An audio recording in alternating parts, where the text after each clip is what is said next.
Doctor Ángel Romero Martínez, profesor en el Departamento de Psicobiología de la Facultad de Psicología de la Universidad de Valencia. Y en este caso, la presentación que voy a realizar lleva por objetivo resumir o llevar a cabo una revisión sistemática sobre el uso que ha tenido el cine como herramienta para aprender sobre las enfermedades mentales entre el alumnado universitario. Es cierto que el uso de la cultura popular en las aulas, incluyendo al cine, no es algo novedoso, puesto que en reiteradas ocasiones se ha demostrado que el uso de este tipo de instrumentos, como en este caso hacemos referencia al cine, ayuda, por un lado, a disminuir la brecha generacional entre el profesorado y el alumnado, lo cual hace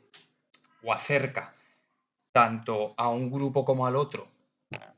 como durante las clases presenciales, esencialmente magistrales, ayuda un poco a romper la monotonía y esto, en cierta medida,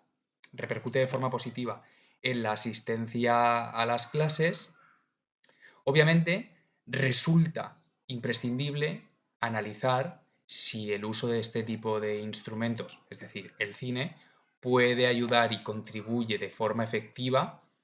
a facilitar el aprendizaje entre el alumnado universitario. Dicho sea de paso, el uso de las películas comerciales, es decir, aquellas películas que no están desarrolladas con fines docentes, no están desarrolladas para tal fin, con lo cual no necesariamente deben describir de forma fidedigna una realidad, como en este caso puede ser las enfermedades mentales. Es por ello por lo que cabe tener en cuenta, cabe analizar si hasta el momento se han llevado a cabo ciertas investigaciones que hayan podido demostrar que no solo es un instrumento de entretenimiento el cine comercial, sino que también puede ser empleado durante las clases o en las clases y este uso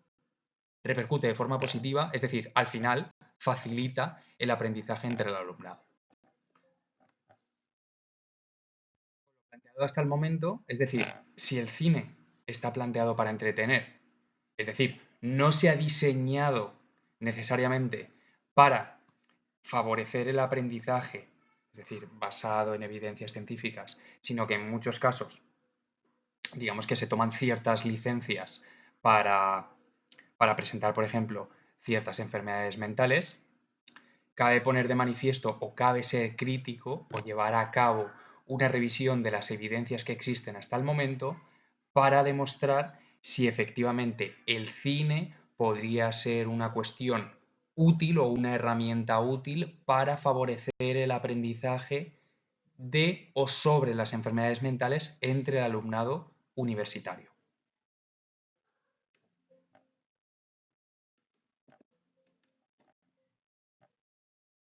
He llevado a cabo una revisión sistemática siguiendo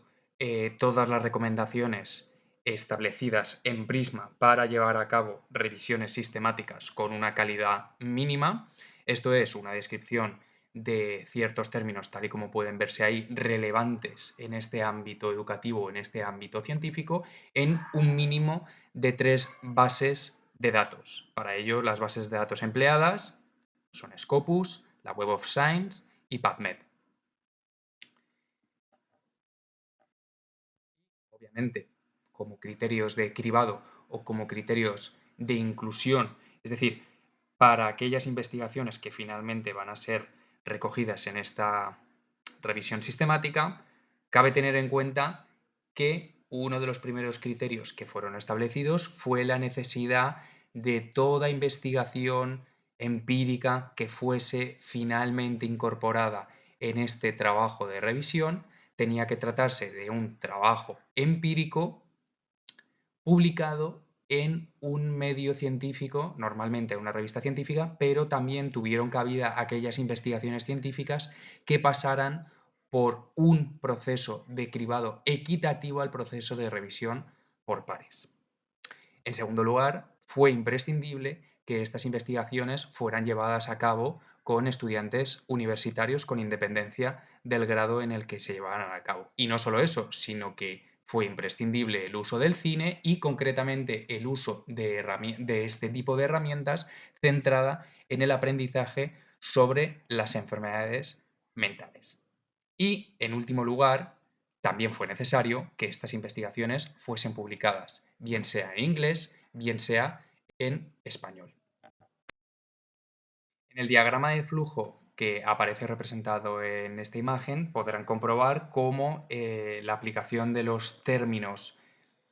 útiles y lo suficientemente amplios en este ámbito de investigación produjeron un número de artículos igual a 261. Cabe poner de manifiesto que algunas de las bases de datos, específicamente en Scopus y en la Web of Science, posee una serie de filtros iniciales que permiten un cribado de artículos basándonos en los criterios de selección que hemos indicado previamente,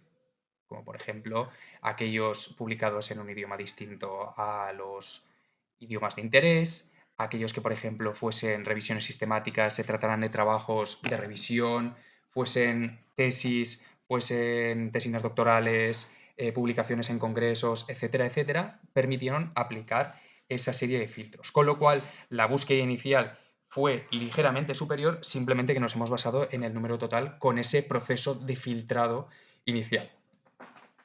Tras eliminar 10 duplicados, con el número resultante de estudios se produjo o se llevó a cabo un filtrado más en detalle en el que se prestó atención tanto al abstract como inicialmente o principalmente al título del trabajo. Tras ello, fueron seleccionados un total de 101 artículos, de los cuales finalmente fueron incluidos un total de 19.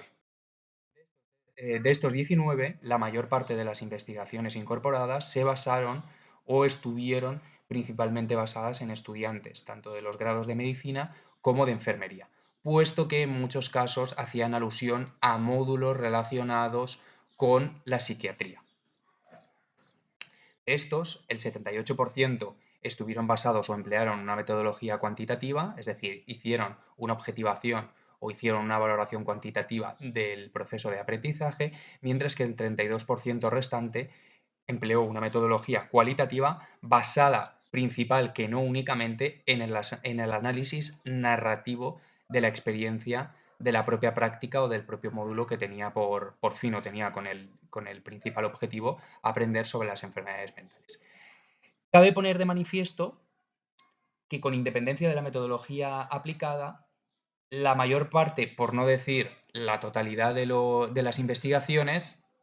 tuvo o concluyó que el impacto o el uso de este tipo de módulos tenía un impacto positivo en el aprendizaje. Si bien es cierto que muy pocos, por no decir uno o dos, de los estudios finalmente incluidos evaluaron si realmente se produjo de forma objetiva un aprendizaje, es decir, cuantificaron el aprendizaje, la mayor parte de los estudios, por ejemplo, en el caso de los estudios con una metodología cuantitativa, se basaron en la propia percepción del alumnado, es decir, el porcentaje de alumnado que valoró como positivo la experiencia o la propia percepción sobre el aprendizaje, pero no una objetivación del aprendizaje. Puede ser considerado una virtud, pero también debe ser considerado como una limitación. Es decir, no solo es importante considerar o incorporar la percepción por parte del alumnado de la utilidad de este tipo de tareas o de este tipo de herramientas, si bien es cierto que es imprescindible cruzar la percepción del propio alumnado con la evaluación o que permita una objetivación del aprendizaje. Esto también se plantea no solo como una limitación, sino como una línea futura a seguir para valorar este propio tipo de tareas, y también es necesario contrastarlo con otro tipo de tareas, como por ejemplo pueden ser los cómics, pueden ser los libros, es decir, o bien sean los textos clásicos o los textos dirigidos, diseñados a tal fin para aprender sobre las enfermedades mentales, así como otros libros que, como en el caso del cine, no tengan una finalidad didáctica, sino que la finalidad sea de entretener, es decir, textos comerciales que puedan emplearse para tal fin. Es decir, un análisis crítico y aprender sobre, en este caso lo que hemos planteado, las enfermedades mentales. aparecen una serie de referencias bibliográficas relevantes, pero no es una elección exhaustiva de todos los textos relevantes en este ámbito.